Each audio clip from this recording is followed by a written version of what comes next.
Hey gamer, today we're going to take a look at my top 5 picks for casual games available on Apple Arcade. Starting off the list at number 5 is Sping by SMG Studio.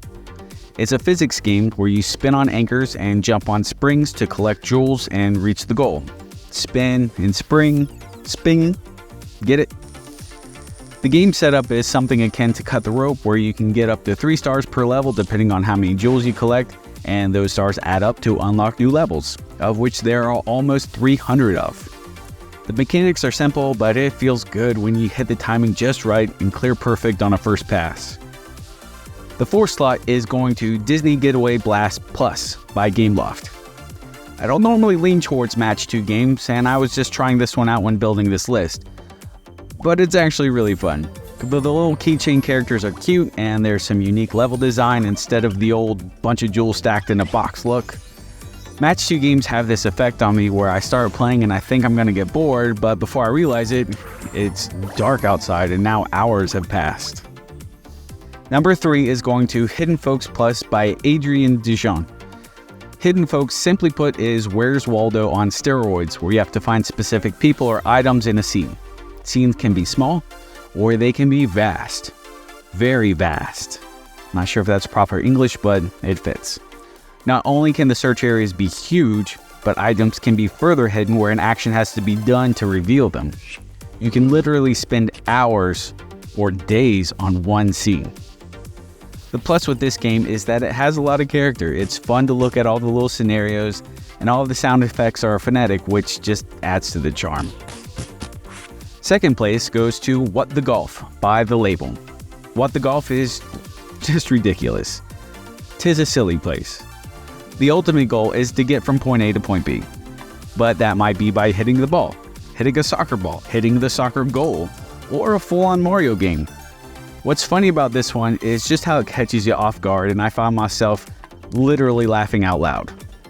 The developer is expanding out the concept with games like What the Car and What the Bat, which are pretty much the same thing, but they're definitely worth checking out. There's a lot of games in the casual category on Apple Arcade, so before we get to number 1, let's take a look at some honorable mentions.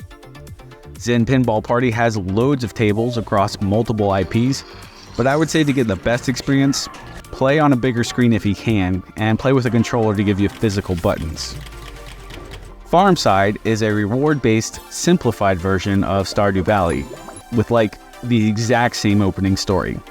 Exactly the same.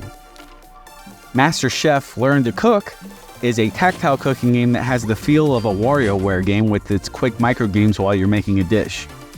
The best part is that there's an online element where you're playing against other real people in the chef battle or primetime modes.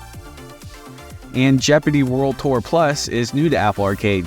It's a good trivia game that covers a lot of pop culture and pretty simplified history questions, or answers I guess. This misses the mark a little by pretending to match you with online players, but they're not. There's just a leaderboard element. It would have been more fun to play if you played against actual people in real time. Alright, time for number 1. My top pick goes to Pilgrims by Amanita Design. The same folks who brought you Machinarium. Man, a lot of tongue twisters in this one.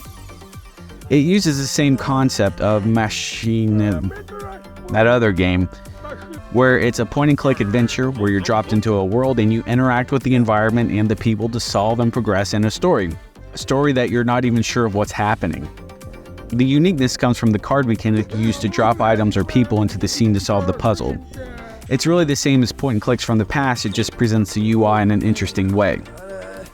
When you figure out the next step, like in this early one, where you have to get by this guy, but he wants food, so you have to find this area to cook food.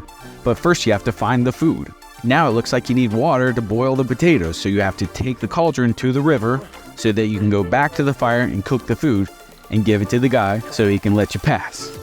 It's very rewarding when you figure out the solution to a puzzle that you never thought you were going to be able to solve. That and the art style make this a game to check out.